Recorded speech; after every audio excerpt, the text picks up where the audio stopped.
Наша республика и Республика Ингушетия вступили в единое культурное пространство. В Казани подписано соглашение о сотрудничестве в области культуры и искусства двух ведомств.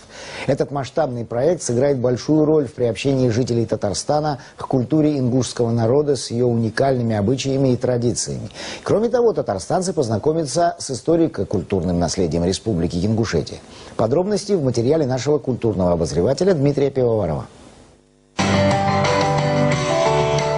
Дни культуры Республики Ингушетия прошли в Казани в рамках соглашения о торгово-экономическом, научно-техническом, социальном и культурном сотрудничестве между двумя республиками. По этому поводу в Казань прибыла большая творческая группа из 72 человек. Это представители Министерства культуры, творческих союзов, артисты, мастера художественных промыслов, все те, кто продвигает свою культуру на самых разных уровнях.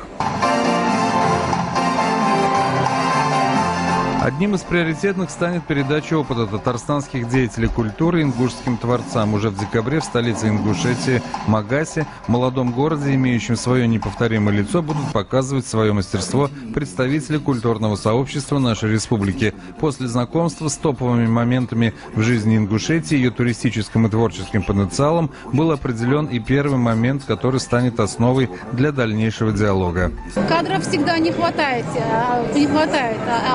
хороших, профессиональных режиссеров, хореографов, постановщиков, музыкантов, да, и их на самом деле даже я думаю, что все субъекты России привлекают даже извне, не говоря уже о таких не очень развитых субъектах, молодых субъектах, как Республика Ингушетия. Поэтому я знаю, что здесь очень замечательная школа всех звеньев, я имею в виду среднее звено и высшее звено образования в области культуры и искусств. Конечно, мы будем привлекать и режиссеров, и хореографов, постановщиков, и музыкантов, чтобы они могли дать мастер-классы. Горы седые, горы святые, люблю красоту ваших белых вершин.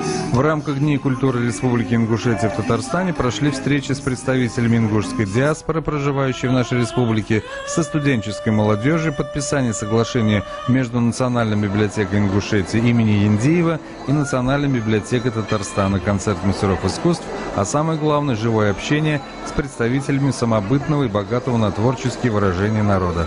Первый шаг – это разработка плана мероприятий по развитию совместного диалога, творческого диалога и выработка плана мероприятий на ближайшую перспективу о сотрудничестве по направлениям: музейное дело, инструментальное исполнительство, развитие хореографии, подготовка в области кадров, библиотечное дело.